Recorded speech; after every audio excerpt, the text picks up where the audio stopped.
ಇನ್ನು ಮನೆಯಿಂದ ಎಲಿಮಿನೇಟ್ ಆಗಿದ್ದಾರೆ. ಶಾಕಿಂಗ್ ಎಲಿಮಿನೇಷನ್ ಅಂತಾರೆ. ಸುದೀಪ್ ಅವರು ಕೂಡ ಒಂದು ಕ್ಷಣ ಈಗ ಶಾಕ್ ಆಗಿ ಹೋಗಿದ್ದಾರೆ. ಹೌದು, ಹನುಮಂತ ಎಲಿಮಿನೇಷನ್ ಆಗಿದ್ದಾನೆ. ಏನು ಸುದ್ದಿ ಸಂಪೂರ್ಣದ ಮಾಹಿತಿ ನಿಮಗೆ ಕೊಡ್ತೀನಿ. ಅದಕ್ಕೆ ಒಂದು ಚಾನಲ್ ಕೊಡಿ, ಸಬ್ಸ್ಕ್ರೈಬ್ ಕೊಡಿ. ಇನ್ನು 7 ಜನ ಈಗ ನಾಮಿನೇಟ್ ಆಗಿದ್ದಾರೆ.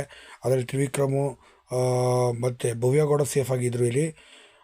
ಉಳಿದಂತೆ ಹನುಮಂತ, ರಜತ್ತು, ಶೋಭಾ ಶೆಟ್ಟಿ ಇವರೆಲ್ಲರೂ ಸಹ ನಾಮಿನೇಷನ್ಗೆ ಇದಾಗಿದ್ದರು. ಗೋಲ್ಡ್ ಸುರೇಶ್ ಅವರು ಕೂಡ ಸೇರಿ.